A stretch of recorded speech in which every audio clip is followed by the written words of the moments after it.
Welcome to the Bulwark podcast and happy Monday. I'm Charlie Sykes. We're happy to welcome back Peter Wehner to the podcast. Peter, welcome back. Thanks for having me on, Charlie. It's always a pleasure. Well, we have things to talk about. I have to admit that I'm struggling with some things this morning. So I got a text message from somebody with a statement by Donald J. Trump, 45th President of the United States of America. And I'm going to make a confession right now. I thought it was a parody. Okay. So it comes on the letterhead, Save America, President Donald J. Trump. And the statement in full by Donald J. Trump, 45th President of the United States, reads, "The fraudulent presidential election of 2020 will be, from this day forth, known as, all in caps, the big lie, !" So Donald Trump's been sitting there down in Mar-a-Lago. He's been cogitating and decided that he's going to co-opt the term big lie and turn it around. And from now on, the presidential election is fraudulent and it is the big lie. Wow. Projection is alive and well, isn't it, Mr. Wehner? It is alive and well. It was alive and well during 4 years that he was president, and the descent into darkness with him has gotten worse, not better, since he left the presidency. But you're right. I mean, this is the action of both a sociopath and a demagogue, which is to appropriate the term. He himself has been perpetuating this big lie. And there is something about Trump, some kind of instinct that he has, which has a certain genius with his base, which is to try and take the very thing that he's guilty of and accuse others of being guilty of it. The most depressing thing about this isn't that Trump would call this the big lie. The most depressing thing is that the overwhelming number of Republicans today will say that it's the big lie as well, and basically he sets the script and they follow it. That's the really damaging thing that's going on right now. Yeah, I guess the genius is his ability to dumb down the debate. And of course, the last time that this happened many, many times, but I certainly recall his appropriation of the term fake news. Yep. I wonder how many people even remember that fake news was the phrase that was used to describe the Trumpist disinformation and misinformation that we were getting back in 2016. And he just simply turned it around. So let's stick with this. Okay, so Peter, did you watch this video of Trump at the open mic night down at Mar-a-Lago? He's out on the pad. This is one where, again, we're in the, is this a parody or is this real? We actually labeled the audio of this the wedding singer because he's standing out on the patio in front of a microphone. There's a band there, and he seems to have wandered out into a party, and he goes off on this rant about the election. And he's obviously fixated on this completely absurd, ridiculous, ludicrous recount that's being done in whatever you want to call it, being done in Arizona. And he seems to imply this is the beginning, I don't know, of unraveling the whole election. So I want to play this and get your thoughts on it, Peter. This is Donald Trump at the open mic night at Mar-a-Lago. Let's see what they find. I wouldn't be surprised if they found thousands and thousands and thousands of votes. So we're going to watch that very closely. And after that, you'll watch Pennsylvania, and you'll watch Georgia, and you're going to watch Michigan and Wisconsin, and you're watching New Hampshire. They found a lot of votes up in New Hampshire just now. You saw that? No. Because this was a rigged election. Everybody knows it, and we're going to be watching it very closely. But start off by, you just take a look. It's on closed circuit. I guess it's on all over the place because everyone's talking about yesterday, front page of the New York Times. They didn't want to write it, but that's because they thought they were going to have a negative decision, and the judge gave us a positive decision. Then let's see. Oh, so Peter, I've watched this several times, and I have the hard time thinking this through. I mean, imagine watching that and saying, yes, that's our leader. We believe him. We follow him. Let's put him back in the Oval Office. Right. Yeah, no, that's so true, Charlie. I mean, the first thing I suppose that needs to be said is how pathetic and sad this is. I mean, this is a person who is simply not well. He's psychologically unwell. He is obsessing and, as you said, fixating on this election. It's fascinating psychologically to consider what happened because of his narcissistic personality disorder that Trump had. He cannot process the notion that he's failed at anything, and of course he failed in the presidential election. And this created such profound cognitive dissonance that he simply couldn't accept it. And this is how it's working its way out. But this is a diseased mind that we're seeing play out. And as you said, I mean, that in and of itself would be bad enough. But the fact that he has so many followers, Well, that's the thing. right, who have, this is the kind of cult of personality. The other thing I'll say is, Yeah, but wait, yes, it's cult of personality, but it's the cult of this personality. This is the thing about it, is that it's kind of old news that he's narcissistic and pathological and everything, but that you have tens of millions of people who go, yeah, this is great, that you have the entire Republican establishment, from Kevin McCarthy on down, who are basically going, unless you are loyal to this guy, we are going to purge you. This is, and believing this stuff is become the absolute litmus test for survival in the Republican Party. Okay, so Donald Trump is crazy. That frankly, no longer bothers me as much as watching everything that's happened, everything that's played out, watching that and going, yeah, we're into that, and everybody needs to get on board this stuff. Yeah, I entirely agree. I mean, one of the tragedies of the Trump presidency, and one of the most important things that I think was overlooked too often, was not Trump himself, as you say. It was that the appeal that Trump had, that these pathologies, this psychological sort of breakdown that we saw time and time again, was not news to anybody. It's the fact that it resonated. And of course, the reason that the political leadership supports Trump isn't because they don't know better. Chris Christie knows better. Kevin McCarthy knows better. A lot of them know better. It's the fact that the base demands fealty to Donald Trump, and they know it. And so this is a game that's going on. It's a sort of dangerous synergy. The base itself has been radicalized and Trumpified, and is living in an alternative reality. And the political leadership, because they don't want to go crosswise of the base, is reinforcing it. And so you're living in this world that is utterly detached from reality. Well, and let's have an example of this.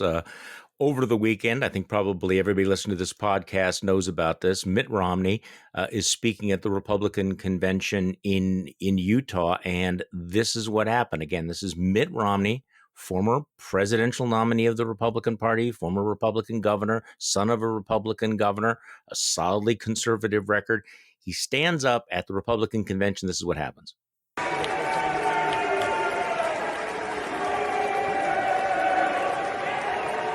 So what do you think about President Biden's first 100 days?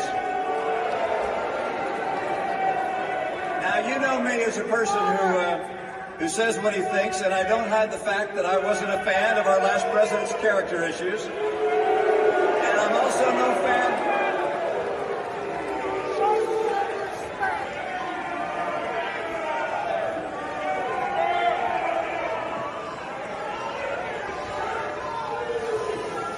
Aren't you embarrassed?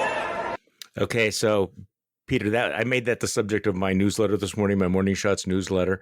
That question, aren't you embarrassed? Because that seems to be the question here. How is the Republican Party not thoroughly humiliated by what it's becoming? But isn't this moment that we're in right now, where Marjorie Taylor Greene and Matt Gaetz are Republicans in good standing, and Mitt Romney and Liz Cheney are pariahs?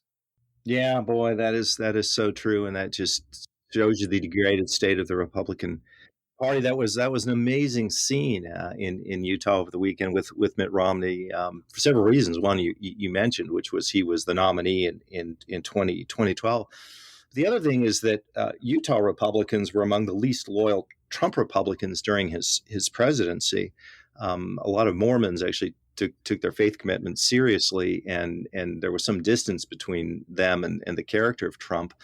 But I think that this illustrates something that I'm guessing that you agree with, which is that the party now is more radicalized and more Trumpified since he left. Yeah. I had conversations with with friends after Trump was defeated.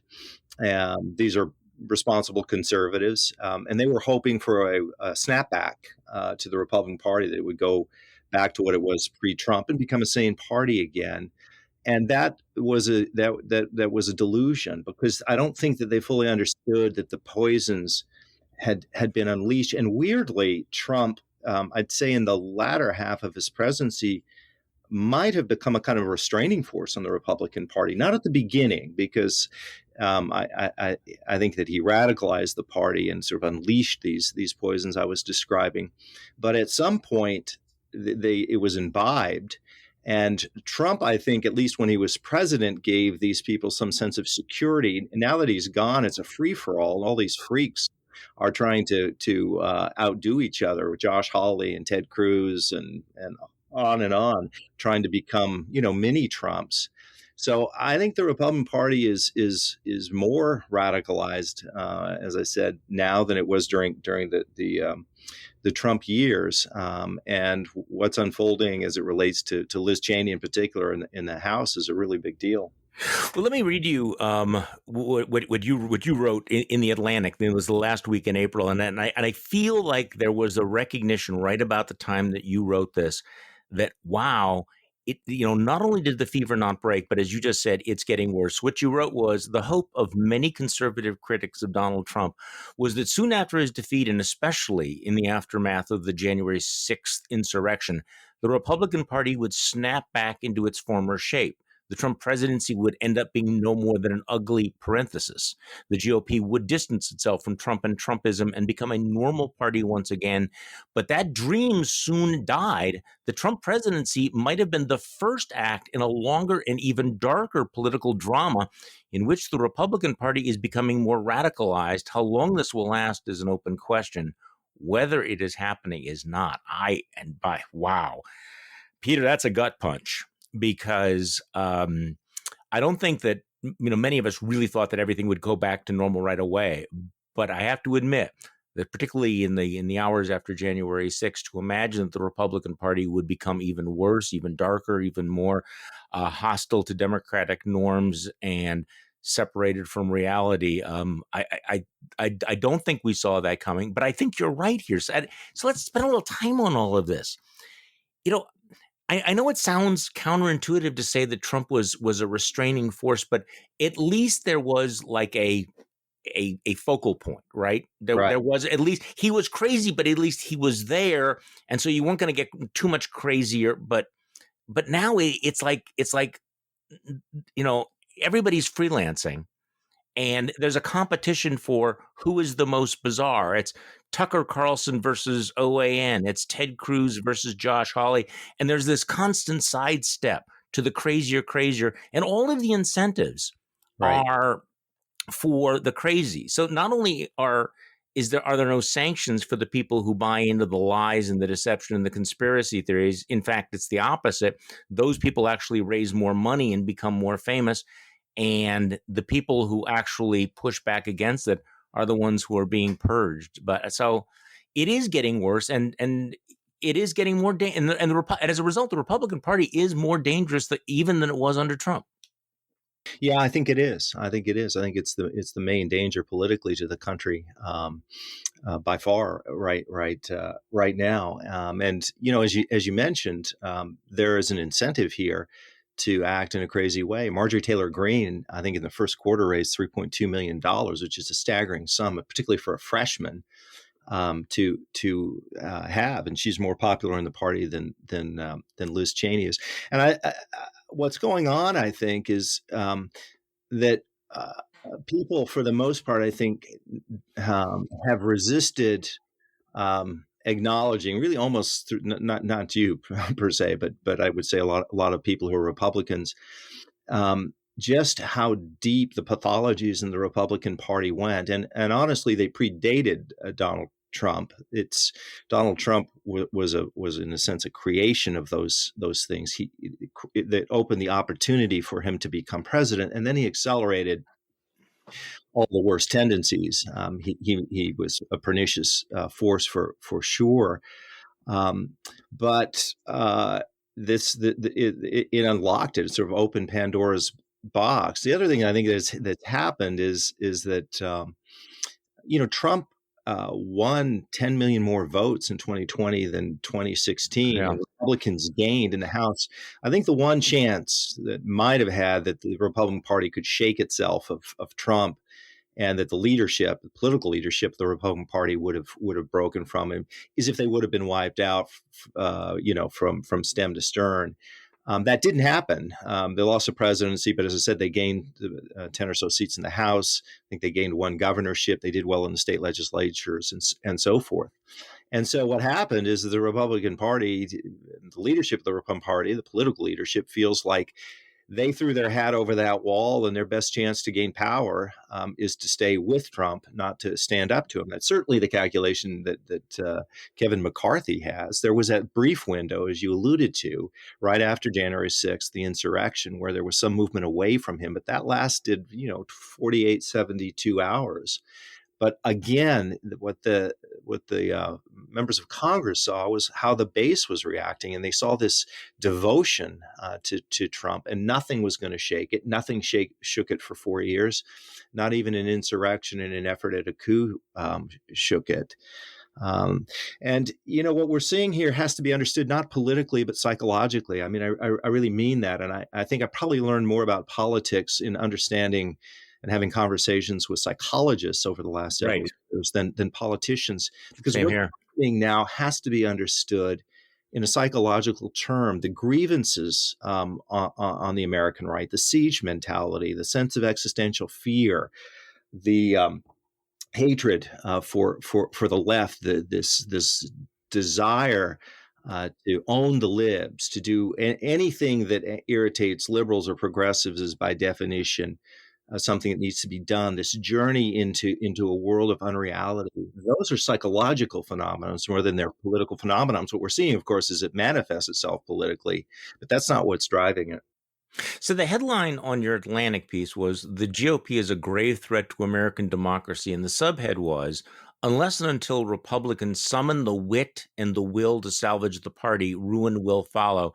So what would the wit and will look like? I'm struggling with this because I've thought all along that if certain thought leaders, responsible folks, stood up and said, "Stop," stand athwart the crazy, and said, "You can't be serious about this," that it might make a difference. I no longer know who that would be, and how it would work. Yeah, I agree. I think it is very difficult. Look, Charlie, it may be the case that this is a virus that simply has to run itself, or a fire that has to run itself out, and that just may take some period of time. And at this point, the fire is uncontrolled, and there's not a lot that can be done about it. That doesn't mean that individual leaders within the Republican Party and governors, people like Larry Hogan and Governor Cox in Utah and others, shouldn't speak out.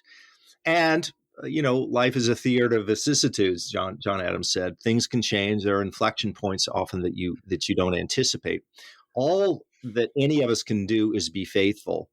That doesn't mean we'll be successful, and we'll just have to see how things unfold. But if you use this metaphor of a fire, there are times in which a fire is simply out of control, and you have to wait it out. Now, maybe there are things that can be done among political leaders and others who can accelerate the process in a positive way. But right now, it's really tough. I do think that if the collective leadership of the Republican Party did speak out, it would have some effect. In the short term, it would be very contentious because the base would get angry. But I just think that you have to speak truth to power, and you have to hope and trust that the truth will out. But I understand your point, and I think I agree with it. Right now, at this particular moment, I don't know that there's any way to get this contained, at least for the time being. It may be that something like what happened to the British Labour Party has to happen to the Republican Party. You'll remember the British Labour Party in the late 70s and 80s up through the early 90s was a deeply radical party. And they had to lose and lose badly election after election after election to Margaret Thatcher most of the time. And that created an opening for Tony Blair and New Labour. And he reformed the party pretty quickly, and he won a lot of elections. But that took time. And Bill Clinton did something similar with the Democratic Party. You know, from 72 to 88, they were crushed in almost every election, minus 76, which of course had the backdrop of Watergate. So sometimes the only thing that can do this are a series of thumping defeats. And the Republican Party hasn't experienced that yet. And 2020, unfortunately for it, was not a thumping defeat. Well, in 2022, they may take back the House. My sense is that there's a reason why you're not seeing any sort of an autopsy or any sort of a looking in the mirror, because they're pretty comfortable with where they're at right now. I also am a little bit concerned that the Democrats may be overreading the mandate.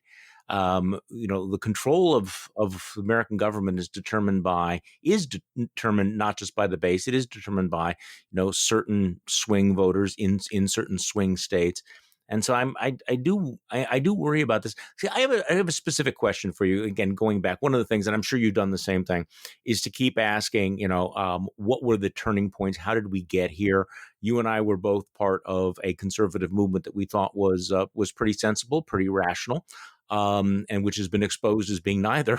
But you have Joe Biden, who is proposing the most massive increase in spending that we've seen since, say, the Great Society, a really dramatic, and I'm not saying this in a pejorative way. I mean, we're talking about massive increases in the role of the federal government, really rolling back the entire Reagan revolution. What strikes me, and I wrote about this over the weekend, at least when it comes to the conservative grassroots, there's nothing like the Tea Party focusing on the spending, the size of government. All of the energy is now in the culture war. So Right. it's also a shift in what conservatives care about. I mean, they care about cancel culture, but you're not seeing people, having protests about healthcare, about the debt, and about the deficit. So I guess this raises the question: in retrospect, what was the Tea Party actually about? Yeah, it's a really good question. I mean, I take it that at least on some level, it was the tail end of some elements of the conservative movement, which was the limited government. Remember, the Tea Party came out of the financial crisis of 2000, Right. 2009. And often you see a kind of populist movement, which is what I think fundamentally the Tea Party was. I don't think it was a conservative response as much as it was a populist response. And it was anger that the banks had been bailed out. Now, actually, the TARP plan, the plan that bailed out the banks, was, I think, in retrospect, a very successful program. It kept us from going into a deep depression, and all of that money was paid back. But that was, in a sense, beside the point. It was this notion that the Wall Street. But by the way, you'll know this better than most people. What we began to see, I would say, in the sort of 2000s, mid 2000s, if you listened on talk radio, this was a kind of canary in the coal mine to me, and I imagine it was for you too. As you know, so Rush Limbaugh, to take him as an illustration, because he was clearly the most important radio talk show host in history. So he goes national in 88, all through the 90s, early 2000s. The binary was liberal conservative for Rush Limbaugh and all of the acolytes and all of the people who basically followed Limbaugh. But then, sort of in the mid to 2000s, end of the 2000s, early 2010, it shifted to establishment, anti-establishment. Right. The party began to drift from conservative to populist. And conservatism and populism are not synonymous. In many cases, often they're antithetical to one another. And so the Republican Party became not conservative, but populist and angry populist. And at the same time, you had this distancing itself from the party of ideas. You and I were formed sort of in the shadow of the Reagan Revolution, where there were serious ideas. Allen Bloom and the Closing of the American Mind, and Richard John Neuhaus and the Naked Public Square, and Losing Ground, and Antonin Scalia and the Federalist Society. There was a kind of pride that we took in being conservatives, because we thought there was an intellectual rigor to conservatism. Now, that wasn't all of conservatism, but that was a lot of it. And there became and grew an anti-intellectual movement, and you could see it gain steam. And of course, it personified itself in some respects in 2008 with Sarah Palin, Hmm. when she became a kind of rock star. She was clearly more popular with the base than John McCain was, and she had no acquaintance with any ideas. So it was populism, and when populism catches on like this and ventures into these more pernicious forms, it's bad stuff for the country. And right now, the Republican Party is concerned completely with sort of the performance aspect of politics. The idea of serious governing, of a serious agenda, is out the window. We saw that in 2020 because there was not even a I know. platform.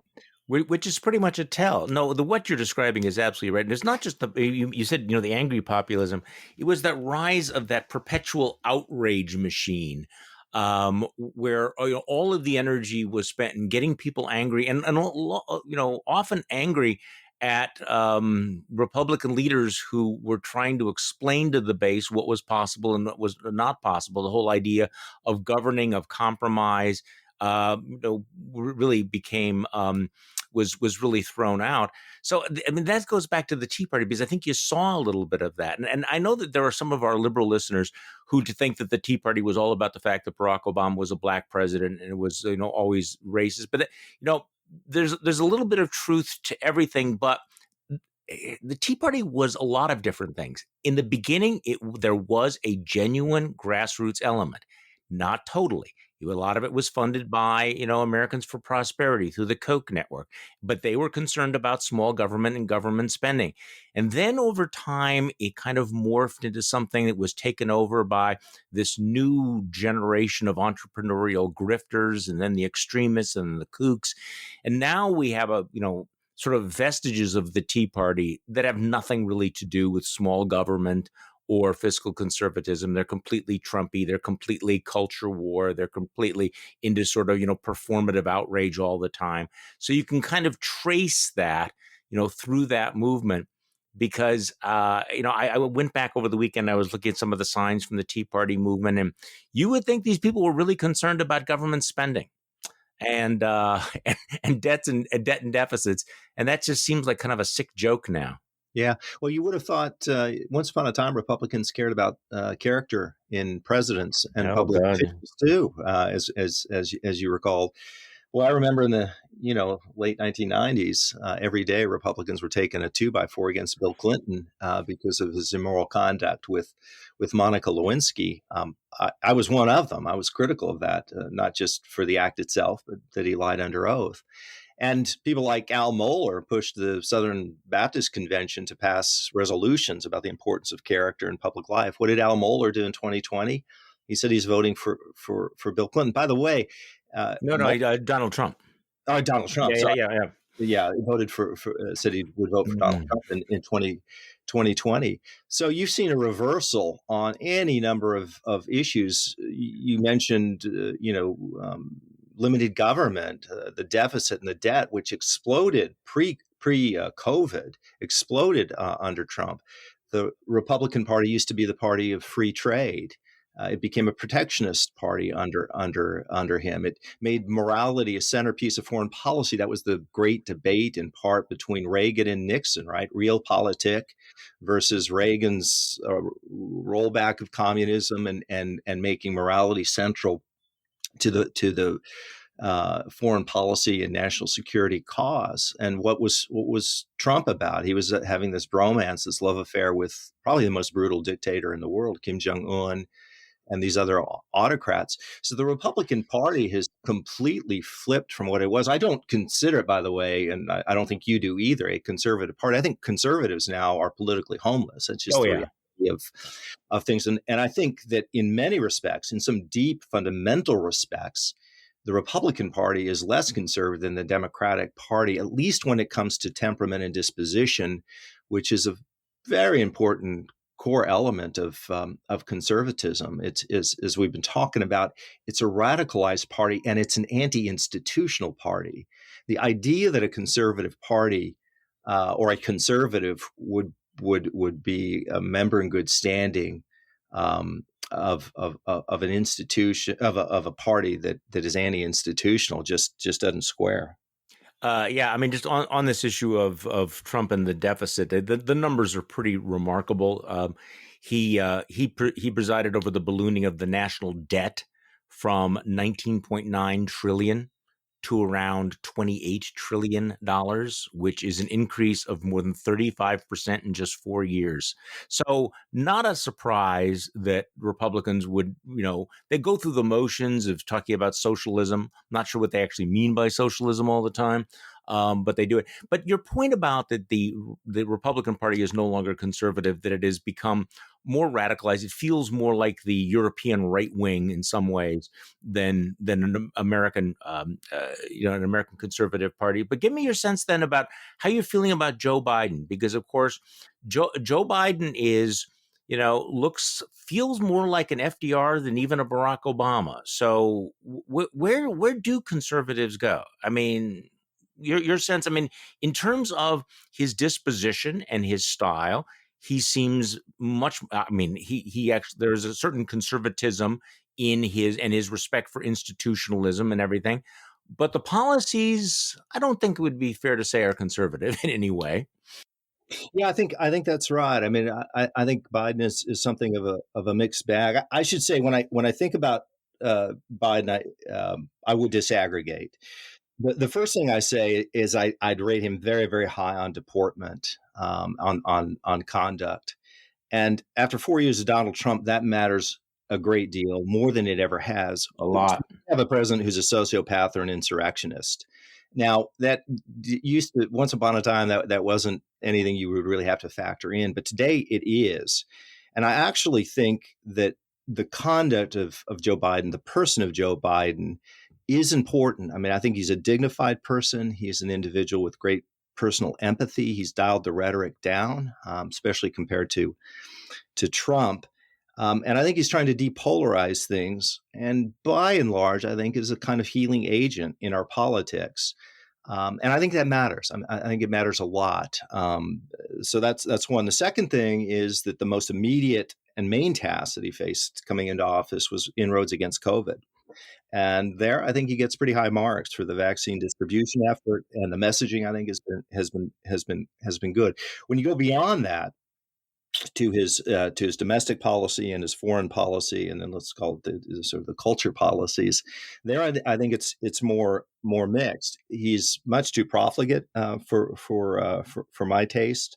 I'm not sure that he's spending it wisely. I'm a big fan of the child tax credits. Mm-hmm. I like direct subsidies. I think that the evidence is pretty overwhelming. That's the way to go. But the amount of money is huge. And I look, I'm at I guess in my core, something of a reform conservative. And when you're spending this amount of money, and it's possible David Brooks has made this point, which is his implied diagnosis, Biden's, is that what's happening in the country is a series of structural problems, the inequality, the social fragmentation, and the social distrust. And it may require a once in a generation investment.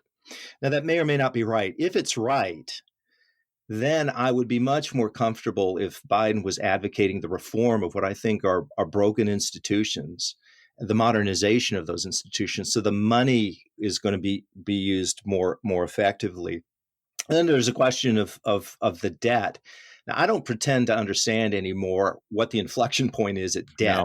No. Mm-hmm. When does a debt actually cut and begin to cause serious economic damage? I think most people, if you would have talked in the late 80s, and you would have given a figure like this, they would have said that this would have led to an economic catastrophe, and it's not.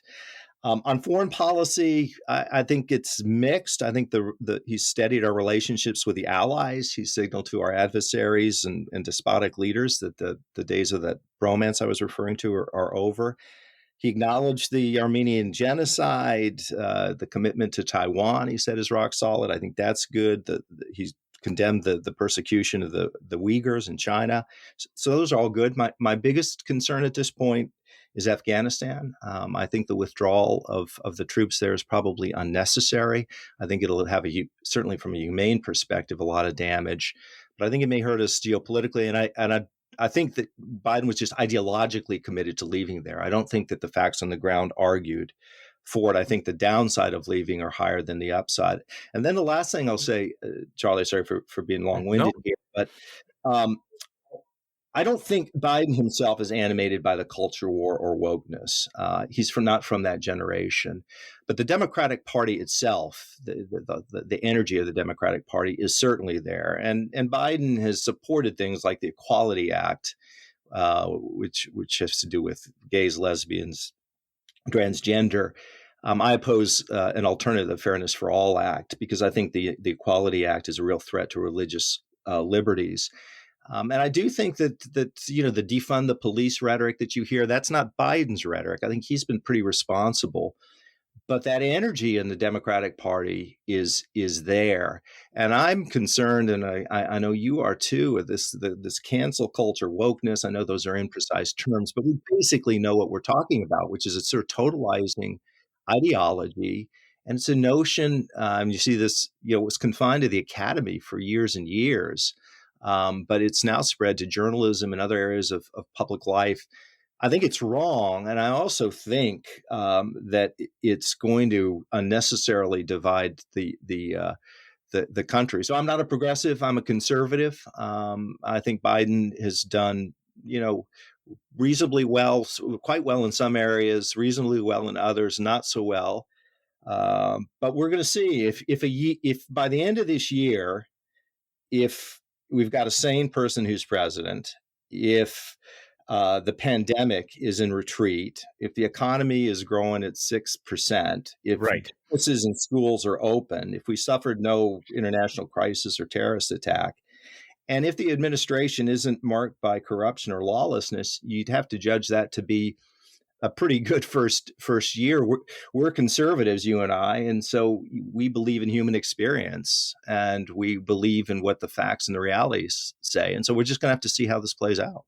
No, I agree with you. And, you touched on this. One of the things that after 2016, actually before 2016, I tried to make the case to our friends on the left that they needed to take the issue of religious liberty much more seriously, that issue was off the radar screen for a lot of people, and yet was one of the driving forces forcing people to the right and voting for Republicans, because there was a sense that, okay, we're willing to go along. I think there was a willingness to go along with many of the shifts on gay marriage and other things. But if you had to carve out for religious belief, you would come to I think, a sustainable compromise. But it felt like instead you had some of the culture warriors at ramming speed, and I think they've paid a price for all of that. And I continue to be concerned about that. But to your point about optimism, I'm looking at this new poll, ABC News Ipsos poll that came out yesterday, asking Americans, do you feel optimistic about the next year in the United States? And 64% said they felt optimistic. Only 36% said pessimistic. Now, that is a dramatic turnaround. And if Joe Biden succeeds in getting people to feel more hope, to feel more optimistic, if in fact we do get a handle on the pandemic, if the economy does grow at a 6% rate, if the schools reopen, then this has been a very, very good first year for him. And all of the inside baseball issues back and forth won't matter that much. I think there might be even a little bit of a shadow of an era of good feeling. Not to say that we are not still bitterly divided and we don't have real threats to democracy. But given everything that's happened to this country, for 2/3 of Americans right now to say they are optimistic is quite a thing. And Joe Biden deserves a lot of credit for that. Yeah, I think that's right. I mean, I think part of it is simply being not Donald Trump, but I think he really has conducted himself. If you think of a president as both head of government and head of state, I think as head of state, Biden has done extremely well.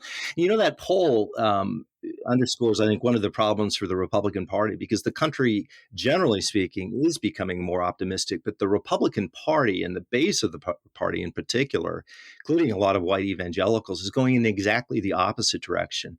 They are seized by a kind of existential fear.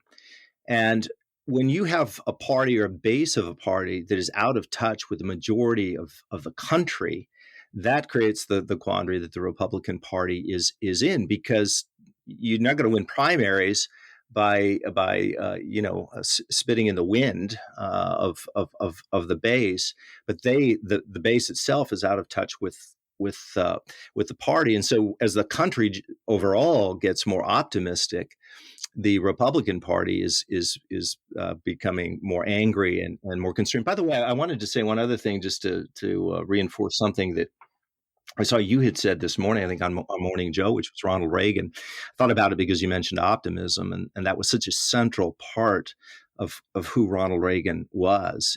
Really, at his core, he was a man of such sort of fundamentally sunny disposition. And I think you had said that, if he ran today, he wouldn't win. I don't think there's a chance that he would be the nominee, because Reaganism and Ronald Reagan himself, I mean, fundamentally who he was, as both dispositionally and temperamentally, and in terms of his governing philosophy, is utterly out of step. He was a man of grace, of good humor, and his attitude, the attitude that informed his views on immigration was America being, as we know, shining city on a hill, a place of where it invited the strangers and the aliens and made them welcome. And he was not angry. He was almost never angry.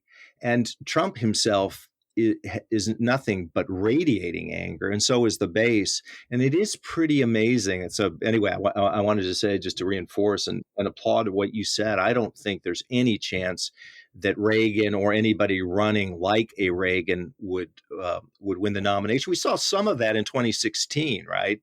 Which is there were that was a pretty impressive field of 16 in 2016. Well, we thought so. Yeah, at the time. Was that? We thought so at the time. Yeah. Well, I actually think it was pretty impressive. It's just that they were running in a party that was looking for Donald Trump, and I think that's a condemnation not of them, but of the people who wanted Donald Trump. Well, you articulated this much better than I did, but I really do feel strongly that we need to understand how far this party has moved from Reaganism. That Reagan could not win a primary these days because of the disposition, because of the temperament, because he doesn't feed that outrage machine, but also, and again, very specifically because of his attitude toward immigration. But he was also willing to do things that are no longer acceptable, including things like compromise, work with Democrats, put together bipartisan packages. People forget when he became, president, Democrats controlled Congress, and yet he was still able to push through much of his agenda. But also, that's a very, very different era. We didn't have the entire infrastructure, the infrastructure of the outrage machines. We didn't have the media ecosystem that demanded a constant flow of anger and vitriol, and that was constantly ginning up outrage. So it is interesting, the number of conservatives who try to pretend somehow that what we're seeing now is not a repudiation of Reaganism. It's interesting. The Young America's Foundation, headed by my old fellow cheesehead Scott Walker, who has become very, very, very Trumpy, and yet they own the old Reagan ranch, and they continue, even though they're pushing a thoroughly Trumpified agenda. They just brought on Stephen Miller as one of their featured guest speakers.